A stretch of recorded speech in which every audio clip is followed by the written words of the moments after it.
Bonjour, bienvenue à cette conférence de presse, à ce midi-conférence. L'Archidiocèse de Québec est choyé d'avoir des invités de la République démocratique du Congo qui vont nous partager vraiment un témoignage très fort, très vibrant. Et sont des invités de Développement et Paix. Donc, ce point de presse durera, la partie magistrale durera environ une quinzaine de minutes. Ce sera suivi par la suite par un échange de questions-réponses. Alors, je cède la parole tout de suite à Mme Claudine Gagnon, qui est animatrice pour Développement et Paix à Québec. Merci, Jasmin. Développement et Paix est un organisme de coopération internationale qui a été créé en 1967 par les évêques canadiens. Dès ses débuts, l'action de Développement et Paix a été confiée à un réseau de membres actifs partout à travers le pays. Aujourd'hui, notre mouvement compte environ 11 000 membres à travers le pays, dont près de 700 dans la région de Québec, ici dans le diocèse de Québec, et qui sont très actifs. On est donc partie prenante de l'Église catholique d'ici. Et donc, je profite de l'occasion pour remercier l'Église de Québec en particulier et nos évêques de l'appui et de la grande collaboration qu'ils nous offrent dans le cadre des activités de Développement et Paix. Et en particulier, Monseigneur Lortie, aujourd'hui, qui nous accueille avec nos deux invités du Congo. Alors, merci beaucoup d'accepter d'être l'hôte de cette conférence aujourd'hui. Je vous cède la parole. À mon tour de vous saluer bien chaleureusement à cette rencontre. Je remercie Claudine pour ses bons mots bienveillants. Je ne voudrais pas être très long, mais je vous dirais ceci, que de s'ouvrir à une autre culture, c'est un privilège dans notre vie. Plus on intègre une culture dans notre vie, plus on devient un homme et une femme qui épousent cette réalité du monde entier. Et c'est important dans notre vie de faire cette expérience. Et aujourd'hui, bien, c'est avec un pays d'Afrique que nous allons le faire. Nous avons le bonheur et le privilège d'accueillir Monseigneur Nicolas Djomo, qui est président de la Conférence des évêques de la République démocratique du Congo. Je vous souhaite la bienvenue. Et il est accompagné de sœur Marie-Bernard Alima, qui est secrétaire générale de la Commission épiscopale de justice et paix. Alors moi, je dis que c'est une chance que nous les avons d'avoir avec nous. Et en même temps, par la vérité du propos, on va peut-être être un peu surpris de ce qui se passe dans leur pays. On a souligné, quand vous avez été convoqué à cette conférence de presse, que c'est un conflit oublié. Alors, il est bon de le savoir. Et au fond, on est tous un petit peu responsables. Tous ceux qui prennent des photos, tous ceux qui ont un cellulaire, c'est fabriqué avec des produits spéciaux dont le Congo, on peut les extraire assez facilement. Je vous encourage moi-même, parce que j'ai eu le bonheur de rencontrer ces deux personnes pour un petit déjeuner samedi matin, et ils m'ont laissé leur brochure qui a été conçue en collaboration avec Développement et Paix et qui met en lumière ce qui se passe par rapport à la réalité de la République démocratique du Congo. C'est un problème aigu, et ce qui est important, c'est un pays de 70 millions et plus de la moitié des habitants ont moins de 20 ans. Donc, il y a une grande jeunesse dans ce pays et ils vivent des tensions majeures parce que beaucoup de compagnies de l'extérieur viennent dans leur pays et en même temps, c'est au détriment de la femme. Certes, on peut avoir des problèmes au Québec, mais je vous garantis que pour garder espoir dans les situations dramatiques qu'ils vivent, ça prend beaucoup de courage. Je souhaite que vous soyez très attentifs à ce qu'ils ont à vous dire et de découvrir toute la pertinence des projets de développement et paix qui, depuis 40 ans, soutiennent des secteurs du diocèse où est Monseigneur Djomo, qui profite aux enfants, aux femmes en particulier. Sans plus tarder, je laisse le soin de compléter et de dire cette réalité importante de ce pays du Congo.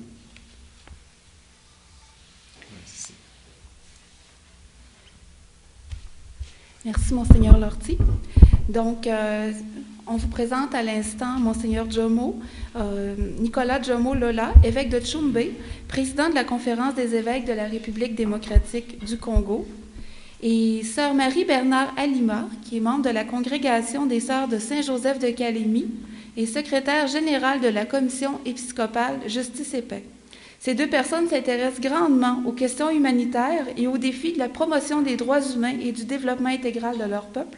Elles ont su redynamiser les commissions de la pastorale sociale de l'Église, de RDC, et viennent aujourd'hui en témoigner. Ce sont également deux organismes, un organisme partenaire de notre organisation, Développement et Paix, organisme de solidarité internationale qui a supporté l'an dernier 223 projets de développement à long terme dans une trentaine de pays du monde. Alors, Monseigneur Jomo, Sœur Marie-Bernard, à vous la parole. Merci bien. Je voudrais commencer par remercier Développement et Paix de nous avoir invités à venir rencontrer l'Église sœur qui est au Canada pour que nous puissions témoigner de la collaboration que nous avons avec Développement et Paix sur le terrain, c'est-à-dire avec les catholiques canadiens qui nous soutiennent à travers cette organisation.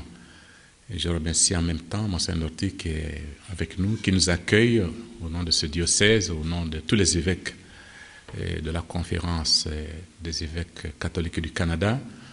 On les remerciant en particulier pour l'hospitalité. Nous sommes bien logés à l'archevêché et dans un cadre très très agréable et fraternel. Et je vais faire une petite introduction concernant les problèmes du Congo en partenariat avec Développement et Paix. Et la sœur va alors nous compléter en décrivant les programmes concrets que nous sommes en train de gérer et grâce à l'appui que nous apporte Développement et Paix. Comme vous le savez, le Congo a une histoire assez particulière. Devenu indépendant en 1960, le pays n'a pas connu de stabilité juste après l'indépendance. Ça a été des années tumultueuses. Ils se sont soldés par l'assassinat de Patrice Emery Lumumba, qui avait été l'un des protagonistes pour l'indépendance. Et peu après cet assassinat, il y a eu alors la prise de pouvoir par un coup d'État, par le président Mobutu, qui a régné sur ce pays pendant 32 ans, une dictature de main de fer, et lui aura été chassé par d'autres belligérants, et alors le pays est entré dans une guerre horrible de 1998 jusqu'à 2003. Cette guerre a fait, selon les estimations des Nations Unies, dans les 5 millions d'êtres humains. Et on n'avait pas connu ça depuis la dernière guerre mondiale. Alors, la guerre s'est terminée en 2003 et jusqu'à aujourd'hui, nous sommes en train de gérer les conséquences de la guerre, mais avec ceci de particulier qu'en dépit du fait que la guerre a pris fin en 2003, dans la région est de la République, la région de Kivu, la situation demeure instable à cause de la persistance des groupes armés qui sont là, exploitant illégalement les ressources minières dont vient de parler Monseigneur, et en complicité avec les compagnies multinationales. Et alors, ces ventes illégales procurent des armes qui leur permettent de continuer à perpétuer le conflit et surtout à commettre des atrocités et des exactions contre la population locale, dont les viols des femmes, le déplacement des populations, rapt d'enfants, etc. Alors, l'Église, dès le début, s'est impliquée pour essayer d'apporter sa contribution au nom de notre foi en Jésus-Christ pour alléger les souffrances de ces populations. Et dès le début, Développement et Paix a été à nos côtés pour nous permettre de réaliser beaucoup de programmes en faveur de la population. Et Développement et Paix travaille avec nous de façon intense depuis que les Congolais ont dû aller en 2002 en Afrique du Sud pour essayer de trouver une solution d'ensemble, moyennant ce qui avait été appelé dialogue intercongolais. et Développement et Paix nous accompagne jusqu'aujourd'hui. Alors, la conférence des évêques, nous avons 3 préoccupations majeures. La première, c'est faire en sorte que le pays entre dans la démocratie et aider à consolider cette démocratie. L'Église s'est associée à d'autres acteurs de la société civile qui avaient pris pour option de travailler pour que dans ce pays, la prise de pouvoir ne soit plus par les armes, mais par les urnes. Et on a travaillé très fort pour qu'on aille aux élections en 2006. Et on a pu le faire, mais depuis 40 ans, la population n'a pas connu ce que c'est que élire ces délégués. Il a fallu donc former les gens, former la population congolaise pour qu'ils comprennent ce que c'est l'élection, ce que c'est les droits humains, ce que c'est que la justice, l'état de droit, la démocratie. Nous avions mis au point et développé un vaste programme d'éducation civique, dont la sœur va donner quelques détails. Et ce programme a été mis en application. Ça a produit des fruits tout à fait remarquables, ce qui avait permis aux gens d'aller aux élections. Pendant que nous étions en train d'appliquer ce programme, et je circulais dans les villages en visite pastorale, j'étais étonné de voir certaines personnes et dire qu'ils ne savaient pas qu'ils avaient des droits sous le soleil du bon Dieu. Tellement ils avaient subi la répression depuis une quarantaine d'années que les gens avaient fini par croire qu'ils n'avaient pas de droits. Donc il a fallu leur dire qu'ils ont des droits et que le pays ne peut pas se mettre debout s'ils ne prennent pas en main leurs droits et savoir qu'eux sont les souverains primaires, capables d'envoyer des gens à la tête de l'État. Donc ce travail a produit des résultats formidables grâce au financement accordé par Développement et Paix, et ça a permis à la nation d'aller aux élections. Maintenant, nous nous préparons à aller 5 ans après à de nouvelles élections en novembre 2011. Donc l'Église continue à faire un travail pour accompagner la population, consolider l'avancée vers la démocratie de façon que le pays puisse avoir des assises solides pour qu'il y ait une paix et une justice stable qui protègent tout un chacun. Voilà un premier volet, l'effort pour le renforcement de la démocratisation. Deuxième préoccupation pour nous, c'est la question de l'exploitation des ressources minières. Et étant donné que ce pays regorge de beaucoup de ressources minières, mais c'est justement à cause de ces ressources qu'il y a eu, entre autres, la guerre. Une des causes profondes de la guerre qui a eu lieu, ça n'a pas été une guerre civile, ça n'a pas été une guerre tribale, ça a été surtout une guerre économique autour des ressources minières qu'on veut exploiter illégalement, de par les multinationales, mais aussi avec la complicité des nationaux congolais eux-mêmes. Et alors, nous sommes en train de travailler sur cette question qui alimente les conflits à l'Est avec les exactions qui se commettent. On veut perpétuer ces conflits en sémant la terreur par le viol des femmes, par toutes sortes d'exactions pour qu'on puisse continuer à piller. Et l'Église s'est employée à mener des actions de plaidoyer auprès des puissances impliquées. Ces multinationales viennent de tous les pays. Mais nous avons beaucoup travaillé avec les États-Unis, nous sommes en train de travailler avec le Canada et Développement et Paix et travailler à cette campagne avec d'autres pays pour qu'il y ait une réglementation extérieure et intérieure qui fasse en sorte qu'on prive les groupes armés qui utilisent ces ressources financières pour se faire de l'argent et faire perpétuer l'instabilité, mais surtout pour que les populations locales puissent bénéficier de ces ressources, que le pays puisse en bénéficier, que la région puisse en bénéficier, et même que les multinationales puissent en bénéficier d'une façon ordonnée. Et voilà un domaine sur lequel nous travaillons. La troisième question, c'est la question de la dette extérieure. Le Congo, à l'époque de président Mobutu, lors de la dictature, avait fait des emprunts de l'argent qui avait été utilisé à l'époque par le président Mobutu dans des dépenses pharaoniques, mais qui n'avaient pas beaucoup d'impact dans la population. Cette dette était évaluée à l'époque à 3 à 4 millions, mais avec les jeux d'intérêt et avec les années passées de guerre, on se réveille au lendemain, on nous dit le Congo doit rembourser 13 milliards. Donc, de 4 milliards, on passe à 13 milliards avec les promesses des jeux d'intérêt. Et si vous ne payez pas, eux ne feront que augmenter. Grâce à la campagne menée de par le monde, par la société civile et par le pape Jean-Paul II, le pape Benoît XVI, appelant à l'annulation de la dette, finalement, petit à petit, ces choses faites et la dette du Congo venait d'être annulée à hauteur de 90%, donc dans les 9 milliards à peu près, mais il reste encore 3 milliards à payer. Et c'est là qu'il y a un risque. Ces 3 milliards à payer, c'est fait exprès par certains milieux financiers, c'est pour maintenir quand même le pays dans le cycle infernal des remboursements de dettes. Et si on ne fait pas attention, ce cycle peut de nouveau enfoncer un pays pauvre dans l'endettement, c'est-à-dire sans issue.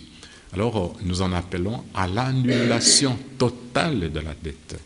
Et nous venons demander à la Conférence des évêques catholiques du Canada de s'associer à la campagne pour une annulation totale de la dette. Cela permettrait au pays d'aller sur une base nouvelle. Et tout pays doit continuellement emprunter, mais une fois la dette complètement annulée, on peut repartir sur un autre processus d'endettement, mais bien encadré aussi et suivi par la société civile.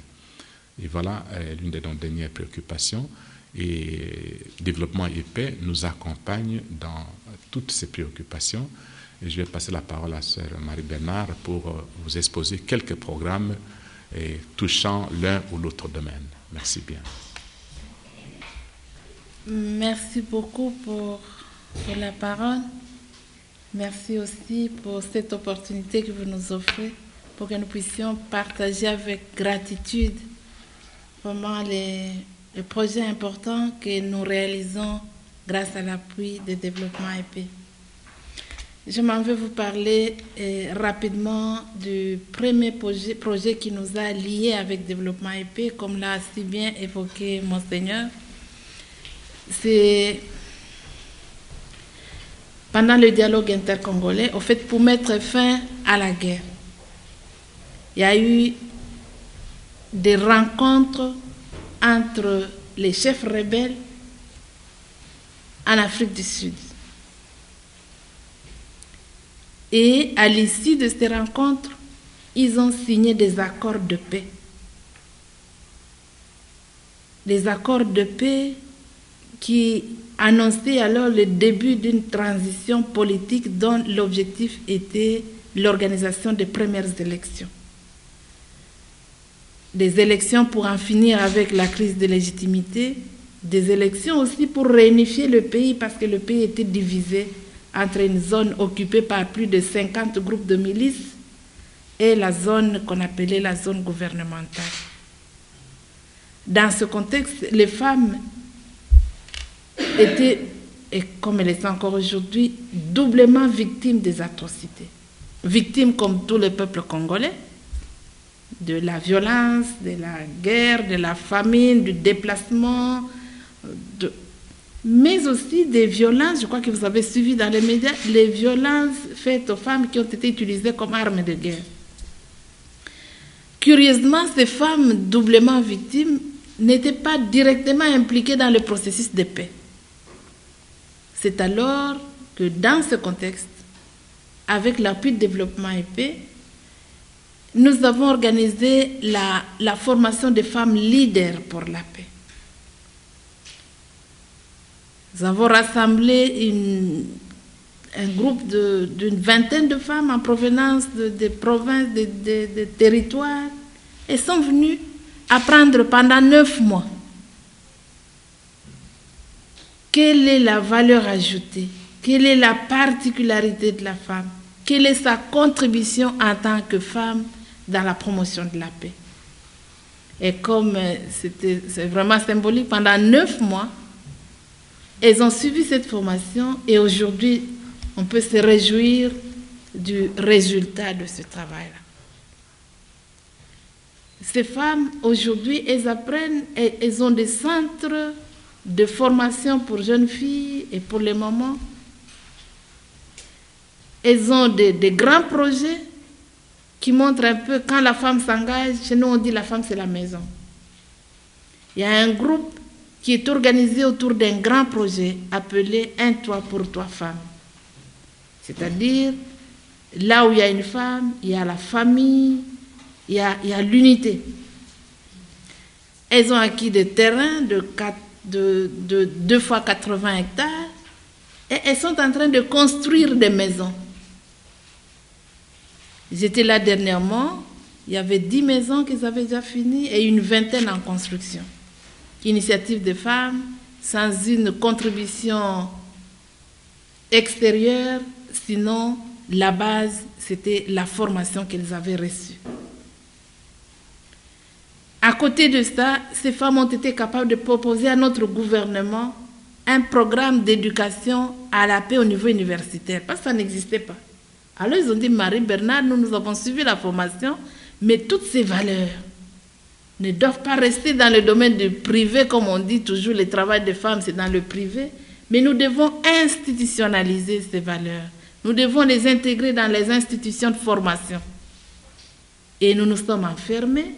Nous avons produit un programme, on a élaboré un programme de formation des formateurs à la paix. Et aujourd'hui, dans notre pays, dans le programme national, si on a un programme universitaire d'éducation à la paix, c'est l'unique programme qui existe, un programme de femmes.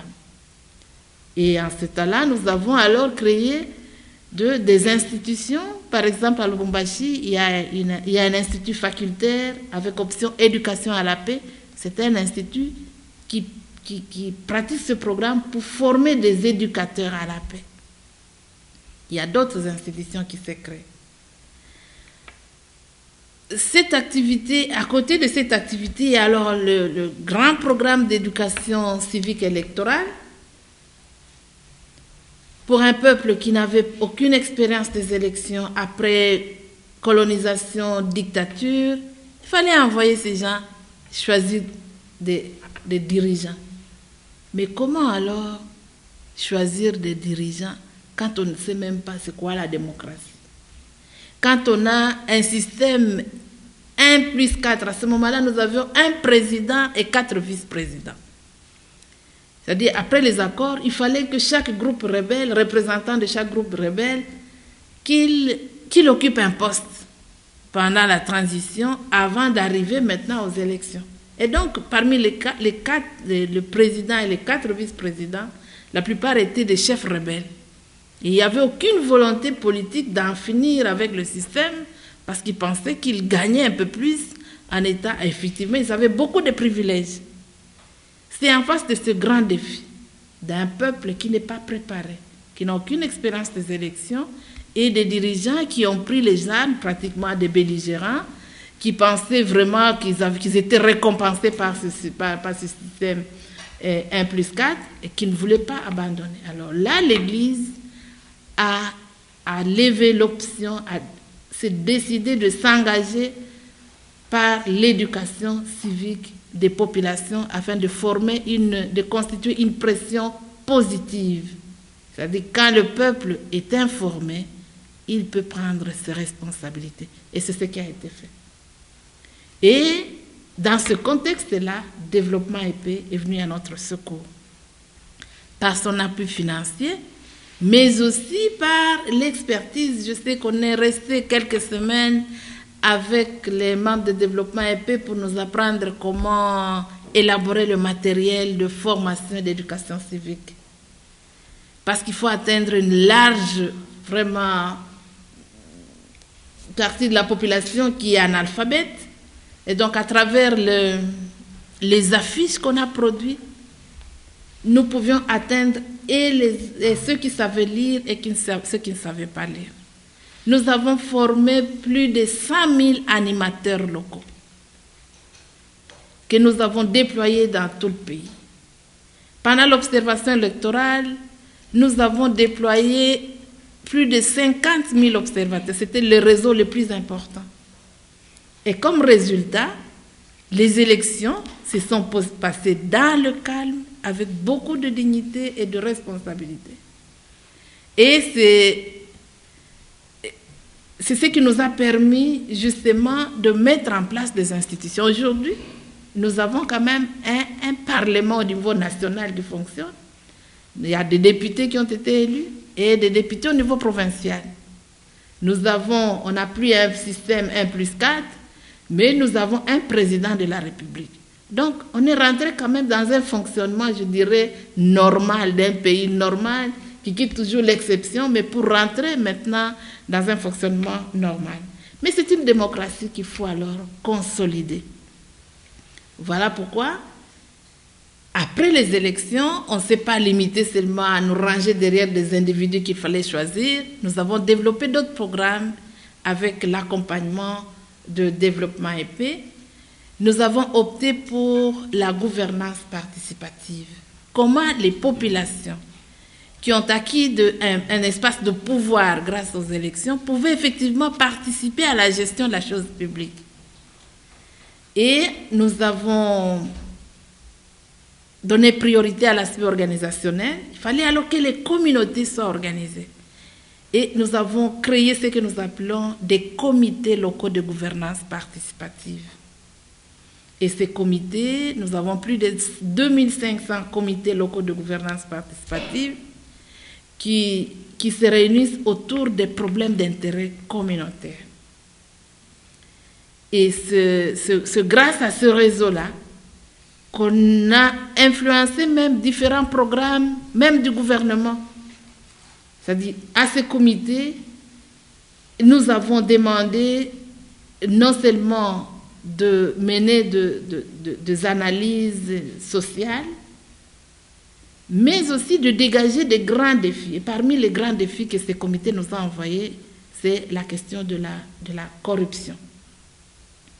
Et alors on a dit, quelle est la clé de lecture pour nous?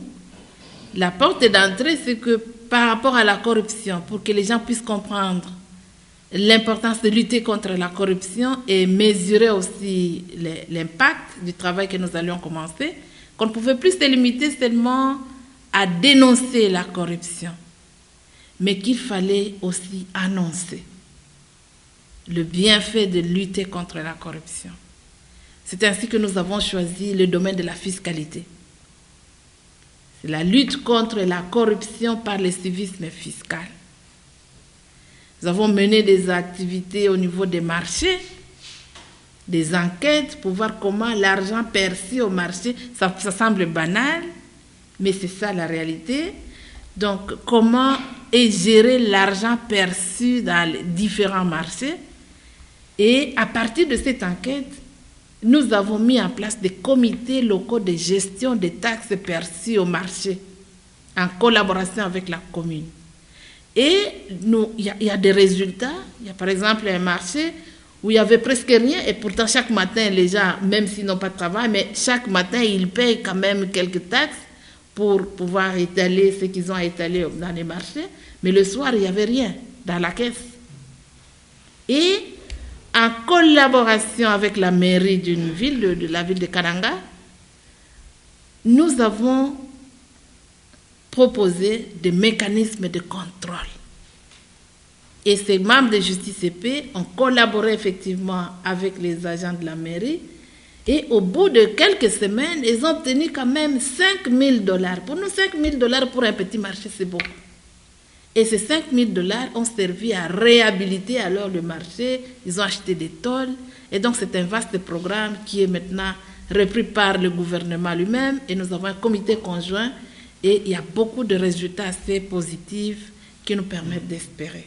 Maintenant, un mécanisme de contrôle du temps. Le temps, c'est 15 minutes. Je vais conclure en un instant. La chance de poser la question. Alors, à côté de ce programme, il y a alors plusieurs autres programmes et l'accent est mis sur la responsabilisation des citoyens. Il y a un programme de réconciliation et reconstruction communautaire. Il y a un programme maintenant que nous venons de lancer sur les élections, parce qu'en 2011 ici, en novembre, nous nous rendons encore aux urnes pour choisir de nouveaux dirigeants. Et là, c'est une occasion de consolider ce qui a commencé en 2006 par les premières élections. Merci infiniment à nos invités. Nous aurons maintenant une période de questions-réponses. Depuis 2008, est-ce que vous avez pu constater qu'il y a eu une amélioration sur le terrain? Bon, première question, mais aussi deuxième question. Est-ce que vous avez pu constater que les gouvernements à l'international, donc le Canada par exemple, les États-Unis, ont pris des actions vis-à-vis des multinationales qui pouvaient être délinquantes, ou si il y a toujours rien qui s'est passé de ça à ce niveau-là? Merci beaucoup. Il y a quand même des avancées. Quand nous sommes venus en 2008, c'était effectivement par rapport à... On voulait qu'il y ait une loi pour essayer un peu de réglementer l'exploitation des ressources naturelles de notre pays, surtout les minéraux, à partir des pays de provenance. Et ce voyage de plaidoyer nous a conduits aux États-Unis, effectivement, et ici au Canada. Comme premier résultat, et après ce voyage, et Monseigneur le Président, il a fait aussi d'autres voyages aux États-Unis, il y a la loi américaine Dodd-Frank qui est sortie effectivement sur les minéraux. Et pour nous, c'est une grande joie de voir qu'il y a quand même des démarches qui aboutissent. Nous sommes très heureux que le Canada, surtout par développement épais, continue justement ces plaidoyers-là et auprès du gouvernement pour que des lois similaires existent par pays avant, parce que quand on parle d'une loi au niveau international, elle signifie tout, elle ne signifie à la fois rien. Mais si c'est porté par des pays, nous pensons que c'est beaucoup plus solide, plus contraignant. Mais nous accueillons aussi la démarche au niveau du Canada et nous espérons que de telles lois pourront être promulguées aussi ici au Canada. Voilà. Merci. D'autres questions? Alors, avant de conclure cette conférence de presse et d'y aller avec les entrevues individuelles, un dernier mot à l'animatrice Claudine Gagnon, Développement et Paix. Merci, Jasmin. Alors, je voulais simplement remercier à nouveau nos deux invités et Monseigneur Lortie d'avoir permis la tenue de cet événement et de continuer d'appuyer Développement et Paix. Développement et Paix est actuellement dans sa période annuelle de collecte de fonds qu'on appelle carême de partage. Dans le diocèse de Québec, on espère recueillir 275 000 $. Cet argent-là, et au niveau national, 10 millions. Cet argent-là nous permet de supporter nos partenaires dans différents pays, des partenaires comme la Commission épiscopale Justice et Paix en République démocratique du Congo. Alors, nous invitons bien sûr la population à être généreuse encore cette année, dans le cadre, entre autres, du 5e dimanche, la grande collecte nationale qui se fait dans toutes les paroisses, mais aussi, bien sûr, par le biais d'autres voies de collecte de fonds. Alors, un grand merci.